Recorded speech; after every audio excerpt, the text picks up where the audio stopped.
What's up, YouTube? This is James coming back at you with another informative video. I hope you guys are doing well out there on this beautiful Tuesday. I'm doing pretty good myself. If you guys recall, about a month ago, maybe, I did a video about CPS, where they alleged, well, they were actually caught on video, one of their employees telling a 14-year-old girl to prostitute herself for food, basically.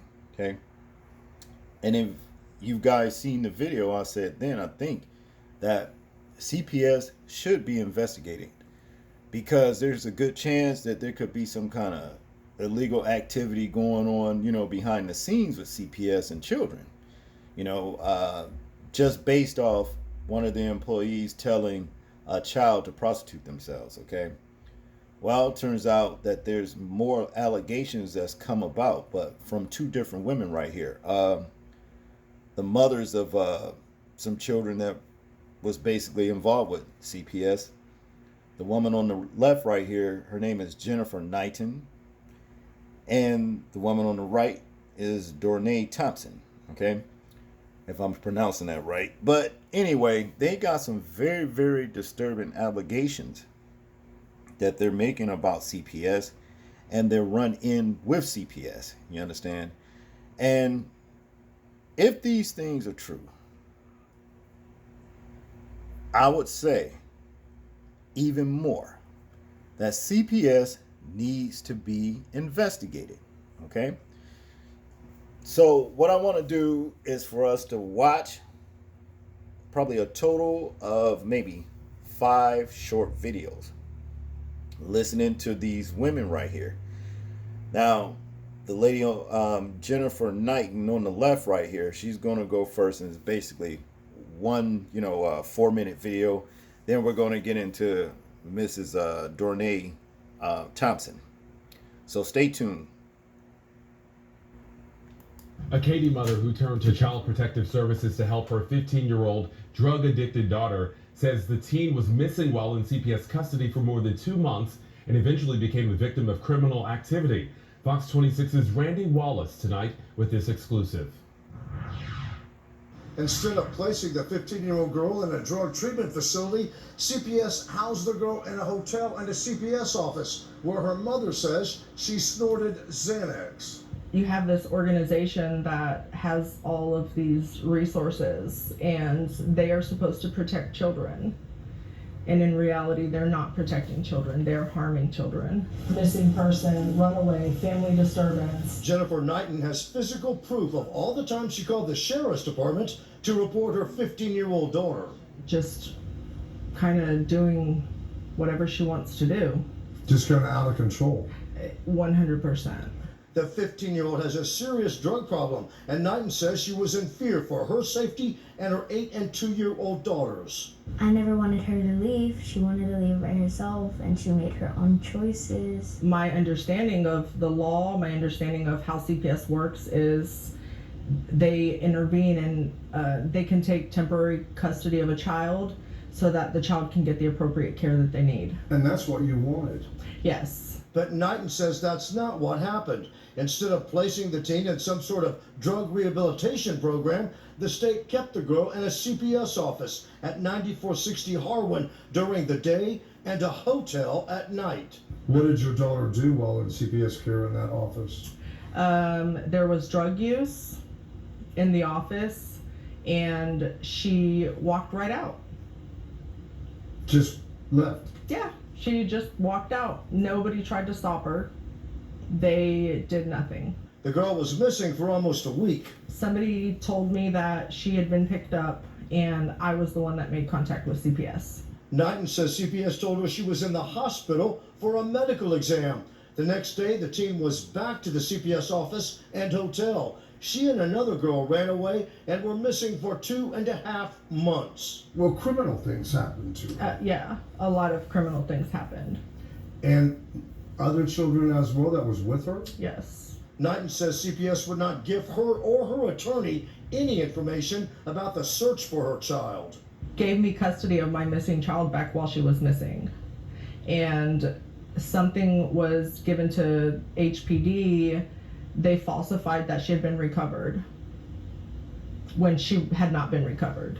Knighton recorded conversations and kept detailed notes. She says when she questioned CPS about falsified information, they threatened to take custody of her younger daughters, even though the agency's paperwork clears Knighton of any abuse or neglect. I get scared thinking that something's probably going to happen and all that, or they're probably going to be screaming at my mom and all that and talking rude to my mom. CPS filed a non-suit in court, meaning the state agency wants nothing more to do with Knighton or her troubled teen. Knighton wanted to go to trial. And I want answers because I know that I'm not the only person that's gone through this. And it's unacceptable. How's your daughter now? She's alive. Is she in worse shape now after being in CPS custody than she was before? 100%. CPS sent us this statement. In every case involving a missing youth, Child Protective investigators file a runaway report with law enforcement, report the child to the National Center for Missing and Exploited Children, and interview friends and family in an attempt to bring the missing child home safely. In cases involving substance abuse issues, DFPS will find treatment programs and offer services to the youth and family. Randy Wallace, Fox 26 News. This is Dornay Thompson's experiences with CPS. Let's listen to what she has to say. So when HCPC releases my daughter to CPS, they take her to one of their group homes. And within 2 weeks, I receive a call stating that she ran away from CPS custody. It takes another 4 months for me to hear from my daughter. When I do hear from my daughter, I find out that she is dancing while being a minor, and she is a call girl, an escort. Because the CPS worker told her since she's so pretty and she has such an exotic look, that would be a good way for her to make some money. So throughout this time that she quote unquote ran away, really and truly what happened was she was kidnapped into sex trafficking ring. And these people created a fake ID for her. The ID name was Tracy, and she was from Philadelphia on the ID. She was set up with a boy who is close to her age, who also was in CPS custody. And he became her quote-unquote boyfriend / pimp. See, they chose to use little kids because if they did an adult, right, then someone could file charges. So if you have someone your age, right, gang related and all of this other stuff, who is your pimp, it looks just like a teenage love affair. Of course, I end up calling state of Texas and putting out a missing persons report on my child because I had not actually spoken to her the whole time that she was in CPS custody. Once I did that, finally I received a call from CPS, and suddenly the case was closed. No one wanted to acknowledge the fact that she had came up missing while in CPS custody. Instead, what they did was close the case out to make it look like they didn't have an open case with me and my daughter. The next step that they tried to do was to go after my youngest child, the 7-year-old. But I had news for they motherfucking ass. What I did was I removed her out of my home and placed her with her father before they could come up with some type of warrant to gain custody of her as well. My son was already 17 years old and his father was very active, so they didn't have a chance with him at all either. They had been plotting to kidnap my daughter.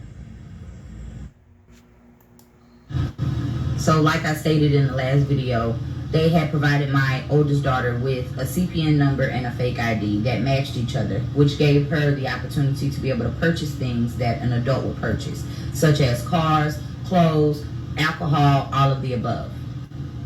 the cars in which she ended up purchasing, one of the CPS workers had, and posed it off as a sale to my daughter. But let's rewind. Do y'all remember me telling you that I brought my daughter to HCPC, Harris County Psychiatric Center? So they did actually diagnose my daughter with bipolar disorder and depression and some other things, which gave her the opportunity to collect Social Security. My daughter collected a total of 3 checks from Social Security, none of which she ever saw. She never saw the money. The CPS worker took her check and cashed it because she had quote unquote custody of her. Also, the money that my daughter was making while dancing and being an escort, her CPS worker was taking a large percentage of. And then the rest would go to the little boyfriend. So now we are at the end of 2017. My daughter has now turned 16 years old. And during this time, while she is still missing out of CPS custody, they take me to court. But this time, it was to remove my 7-year-old out of my home. I had a trick for their ass, though. I moved my child out of my home. So if there's no kids in my custody, then you can't remove anything. I beat them at their own game. So since they couldn't win, like I stated, they closed the case out completely while my child was still quote unquote missing. Fast forward to now, my daughter has aged out of the CPS system. But the long-term effects of the shit that happened we're still dealing with. She still feels that the way in which her CPS worker taught her to make money is the best way to make money. So currently, right now, my daughter is still caught up in that lifestyle. So this type of stuff has been going on. This type of stuff. It's been going on for years, and it's about time that someone did something about it. Not everybody is smart enough to outsmart the system using their own tactics. Here's actually part 3 of what she had to say, or part 2. No, this is part 2. I kind of got these out of context, but anyway, just watch this right here. You'll get the gist. 2. So like I said in part 1, CPS had been in my life for a long time. At this point in 2017, I had about 10 CPS reports, all of which had been unfound after they had came through my home, took pictures of my children butt ass naked, took pictures of my home, went to the school, interrogated the teachers, interrogated their peers, interrogated all of the staff, asking questions about my care with my kids. And all of the teachers, because I was a very involved parent, all of the teachers had good things to say. My home was well furnished. I always had food in my refrigerator and pantry. The kids had clothes galore. They had shoes galore. They had their own everythings in each of their rooms. So CPS couldn't find nothing to fuck with me, and that was starting to piss them off. So when my oldest daughter started acting out, like I said, now we're in 2017, and she starts acting out. She's taking pills at school with her friends. She's fighting consistently. She is having temper tantrums at school. She's doing most skipping school, all of the above. Mind you, I said this was 2017. So my oldest child is 17 years old. My middle child is 15, and I have a 7-year-old. So who is in the background coercing this behavior from my oldest daughter? CPS worker. So I gets bold and I take my daughter to HCPC. If you're not from Houston, that is Harris County Psychiatric Center, right there on McGregor. Sure did. I took her ass there. Well, CPS decides to go up there as well, and they speak with the doctors against my will and state that my daughter has nothing mentally wrong with her and that they should release her. So when HCPC decides to release her, I say she can't come to my house. I'm not going to allow her into my home until she receives the proper mental health care. CPS then tries to file child abandonment charges on me. I said, fuck it, do what you gotta do. Because what I was doing was trying to get my daughter mental help. I was not abandoning my child. I was saying that she was going to stay in the mental health center until she received the proper mental health care. I never said that she could be discharged. That was the point that I was making. But CPS said that she could be discharged. So HCPC released my daughter into CPS custody, even though they had no court warrant to do so. Well, now there you heard it, people. The old adage says, where there's smoke, there's fire. Okay?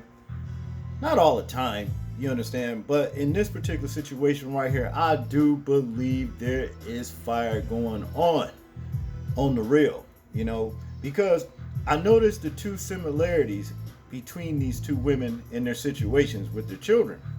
How every time they will go after CPS to, provide them evidence as to why, when, and how, whatever. You understand? CPS wants to start threatening them, want to start coming after them for their other children. That's not cool. You understand? I really do believe these two women right here. You know, there is something going on with CPS. You understand? And I do also believe that there's going to be other mothers that come out of the woodwork with more allegations, you understand, to substantiate, what these other mothers are saying. I do believe that, This woman right here, Jennifer Knighton on the left right here, said that she wanted to go to court, you understand, and see CPS pretty much drop their hands, wash their hands to the whole entire situation, and wanted no other parts of this woman right here or her children. Why do you think they did that? I think that they did it, they ran because they know if they go to court, more than likely they're going to be found guilty, on some of the serious charges or claims that this woman is making against them. Okay, I honestly do believe it, and like I said, in the situation with the CPS employee telling the 14-year-old to become a prostitute, you understand? Hey, that particular thing right there was the tip of the iceberg. I said that. And there's going to be other mothers that's going to come out saying the same stuff about CPS eventually. Child Protective Services is supposed to be an organization to actually help, wayward teens or mothers with their teens or whatever. Okay. However way that goes, if they feel that the child is in danger living with the parents, then they come in and they take the child or whatever. But seems like to me, like these two women say, basically, they're no better, if not worse than what they were before CPS even intervened. So yeah, I do think there's some sinister going with CPS, and they need to be investigated and get to the root of the problem of this whole situation right here, But I want you guys to tell me what you think about this particular thing. The CPS file, do you think do you think there's some kind of sex trafficking or whatever going on behind the scenes with CPS and they're orchestrating it like these two mothers pretty much is saying? There is some kind of how can we say it? It's not proof, but there's strong evidence right here. Let's just say that. From the first thing that happened with the 14-year-old child, now these two mothers. You know what I mean? So tell me what you think in the comment section. I'm interested in hearing your thoughts, views, and opinions on it. Like, comment, share, and subscribe. And people, please remember to live your life as though we're being watched, simply because we are. This is James, and I'm out. Peace.